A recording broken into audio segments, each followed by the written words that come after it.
Hello, അപ്പം video കാണുമ്പോൾ തന്നെ മനസ്സിലായി കാണും. ഇന്ന് നമുക്കൊരു മീൻ കറിയാണ്. അപ്പോൾ അത് പ്രിപ്പയർ ചെയ്യാം.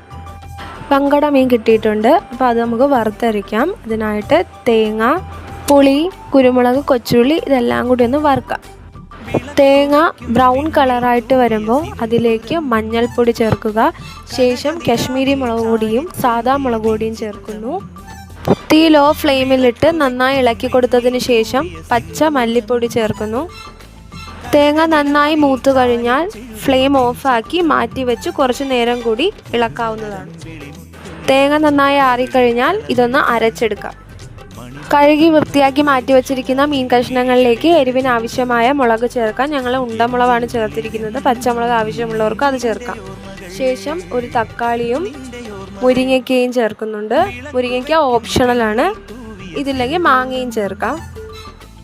ആവശ്യത്തിന് കറിവേപ്പിലയും ഈ സമയം ചേർക്കാവുന്നതാണ്. അടുത്തതായി ആവശ്യത്തിന് ഉലുവാപ്പൊടി ചേർക്കുന്നു. അരച്ചു മാറ്റിയ തേങ്ങ അരപ്പ് ആവശ്യത്തിന് വെള്ളവും ഉപ്പും ചേർത്ത് കലക്കിയെടുക്കുക. അരപ്പ് മീൻകറിയിൽ നന്നായി ഇളക്കി യോജിപ്പിച്ച ശേഷം അടുപ്പിലേക്ക് വയ്ക്കാം. കറി അടച്ച് വെച്ച് വേവിക്കുക. തിളച്ചു വരുമ്പോൾ ആവശ്യത്തിന് ഉപ്പും എരിവും നോക്കാവുന്നതാണ്. വെള്ളം പറ്റി ചാറ് കുറുകി വന്നാൽ തീ ഓഫ് ചെയ്യാവുന്നതാണ്. റെസിപ്പി ഇഷ്ടപ്പെട്ടാൽ ട്രൈ ചെയ്യുക. Thanks for watching.